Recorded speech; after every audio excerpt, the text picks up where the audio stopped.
একটা লাইট, একটা ফ্যান, একটা ফ্রিজ 20,000 টাকা বিল আসছে। দেখা যায় না আপনার 70 ইউনিট হবে। এই মিটারটা কোনো কানেকশন ছাড়াই অটোভাবে চলছে। এটা যখন গ্রাহক প্রান্তে লাগাবো, গ্রাহক যদি ঢাকা থাকে বাড়িতে নাই, কিন্তু গ্রাহক যেদিনকে বিলের কাগজ যাবে সে দেখতে পাবে যে তার অনেক টাকার বিল আসছে। এই যে মিটারটা দেখছেন কোনো সংযোগ নাই, বিল উঠতেছে, অনবরত বিল উঠতেছে। এখন একটা গ্রাহক যখন মাসে তার 200 টাকা বিল ওঠার কথা, সে 6,000 10,000 টাকা বিল উঠবে, সে অবশ্যই আমাদের সাথে খারাপ আচরণ করতে বাধ্য হবে। দেখছেন একটা বাস মাঝে লাল মাল বিদ্যুৎ নাই, এটা কিভাবে বাস মারে আপনি আমার বুঝান।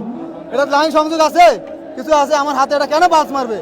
যে কোম্পানির কাছ থেকে মিটারটা তারা অর্ডার করে ওই কোম্পানির সাথে তারা অবশ্যই অভ্যন্তরীণ কোনো বিষয় আলোচনা করে যে আমাদের এইটা একটু এই মানের করে দিবা, দিলে আমরা তোমার বাড়তি টাকা দিব। দুর্নীতির বাণিজ্য তো আছেই। দেখা গেল আমাদের কাছ থেকে নিতেছে হলো 1300 টাকা একটা মিটারের মূল্য, বাট ওই কোম্পানির কাছ থেকে আনতেছে মাত্র 400 টাকা আর 900 টাকা পকেটে ঢুকাইতেছে। এমন একটা নিয়ম করে বসে আছে ওরা, খিলকাতে এসি রুমে বসা। আপনি বিদ্যুৎ ব্যবহার করেন না করেন, আমরা যদি মিটার ইউনিট থাকে আপনি দিতে বাধ্য, আপনি দিতে। এই মিটারটা একবার একটা নিম্নমানের মিটার, যেটা মনে করেন আপনার কয়েকদিন লাগালে, আমি কয়েকদিন আগে একটা সুপারস্টার মিটার দিচ্ছে, এটার মধ্যে সেম, একবারে সেম। ওনারা কয়েকদিন পরে নাম চেঞ্জ করে, সুপারস্টার লাগাইছে, যেমন আমাদের বাংলাদেশের ব্র্যান্ড সুপারস্টার, ওরকম ঠিক এরকম নাম চেঞ্জ করে এই মিটারটা অবিকল বানায়। এটার যে পাঁচটা, ওই পাঁচটা ওখানে বসিয়ে দেয়। 3 দিন পরে লাগানোর পরে দেখা যাচ্ছে গ্রাহকের মিটারটা নষ্ট। আমি নিজে একটা মিটার লাগাইছি, ওই মিটারটা আপনার 3-4 দিন পরে নষ্ট হয়েছে। ওখানে একটা মিটার যে 3-4 দিন লাগে, সর্বোচ্চ 5 ইউনিট 10 ইউনিট আসবে, ওখানে যায় যে আপনার 200 ইউনিটের বিল আসছে।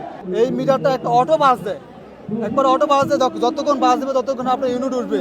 এটা কারেন্ট গেলে নিম্নমানের মিটার, আমার কাছে একটা ভিডিও আছে, আমি দেখাতে পারি। সেই ভিডিওটা নিম্নমানের মিটার আমাকে গ্রাহক আজকে কয়েকদিন ধরে ফোন দিয়েছে, শুধু পাঁচ মারে, বৃষ্টিতে ঝড় বৃষ্টি কারেন্ট ছিল, বন্ধ ছিল, তখন পাঁচ দিচ্ছে অটোমেটিক বিল। যেখানে 200-300 টাকার বিল আসার কথা, যেখানে 300 টাকার বিল আসার কথা, সেখানে আপনার বিল আসতেছে 2400 টাকা, 2500 টাকা। এগুলো আরবি আমাদেরকে মাঠে নামিয়ে সে খেলা দেখতেছে, তামাশা দেখতেছে। আমরা এখানে আসছি ওই আরবির পতন ঘটানোর জন্য। এই মিটারটা কি চালু আছে এখন? হ্যাঁ, এই মিটারটা চালু আছে এখন পালস মারছে। এই মিটারটার এখন ওই যে পালস মারছে, আপনি দেখতেছেন একটা পালস মারছে, লাল মাল বিদ্যুৎ নাই, এটা কিভাবে পালস মারে আপনি আমার বুঝান। এটা লাইন সংযোগ আছে, কিছু আছে আমার হাতে, এটা কেন পালস মারবে? এটা তো গ্রাহকের কষ্ট, গ্রাহকের ভোগান্তি। ভৌতিক বিলে এটা বলা হয় যে আমরা রিডিং এই মাসে নিয়ে আসছি। এই সমস্যাটা গ্রাহক সাথে সাথে অফিসে আসবে, অফিসে আসলে এখন এখানে 20,000 টাকা বিল আসছে। 20,000 টাকা আমি তো সঠিক রিডিং আনছি, তো সঠিক রিডিং আনার পরে আপনার এখানে যে বিলটা হয়েছে, এই বিলটা তো গ্রাহক দিতে বাধ্য থাকবে। অফিসের কথা যে আপনার মিটারে রিডিং আসছে, আপনি বিদ্যুৎ দিতে বাধ্য হবেন। আরবি এবং পল্লী বিদ্যুৎ সমিতি দুইটা আলাদা প্রতিষ্ঠান। এই আরবি আমাদের উপরে খবরদারিত্ব করে, অর্থাৎ উনি আমাদের গাছের ছায়া দেওয়ার পরিবর্তে আমাদের উপর খবরদারিত্ব করে আমাদের উপর জুলুম এবং অন্যায় করে। কি অন্যায় করে? এটা আমরা গ্রাহক প্রান্তে যাই, গ্রাহক প্রান্তে যাওয়ার পরে এটা যখন সঠিক রিডিং না আসে, তখন গ্রাহকের সাথে আমাদের একটা বাজে সম্পর্ক হয়ে যায়, খারাপ আচরণ করে গ্রাহক আমাদের সাথে।